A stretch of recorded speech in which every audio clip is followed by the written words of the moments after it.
Two. Kumusta? Sagutan mo ba lahat? Opo.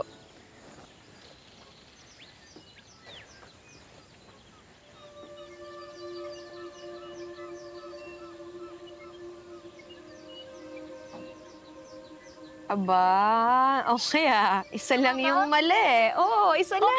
Yeah! Galing mo. No, syempre, magaling kang guro, bangus eh. Nanay bangus na po pala, di ba? Salamat po sa tiyaga niyo sa akin. Dahil sa inyo, natuto na akong magbasa at magsulat. Ngayon, marunong na rin ako ng math. Alam niyo ba, Nay Bangus? Dati, inggit na inggit ako kay Nakwago. Tsaka sa ibang mga kabataan dito sa Kilusan.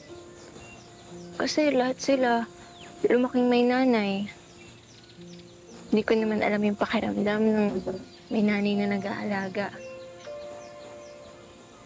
Pero nagbago lahat ng yun dahil dumating ka. Salamat dahil pinili mong manatili dito, Nay Bangus. Tsaka salamat dahil pumayag ka ng pakasalan si tatay. Alam kong hindi po kami yung orihinal mong pamilya, pero pangako po na tutumbasan namin o hihigitan pa namin yung pagmamahal ng dati mong pamilya sa'yo.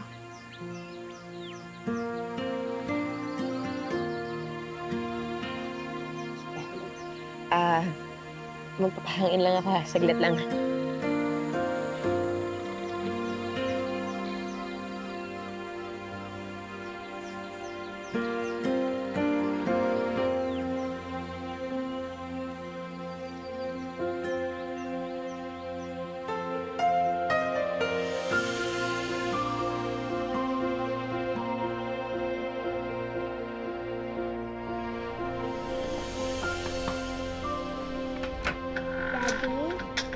Yes, baby.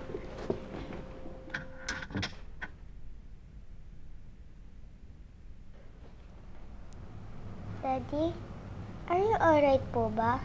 Ba't parang sad ka po? Marami lang ako iniisip, anak. Malapit na kasi kami ikasal ni Tita Shaira mo. Excited ka na po ba, Daddy? How about you? Excited ka na ba ikasal ako ulit? Yes, Daddy. Nagdasal po ako kagabi.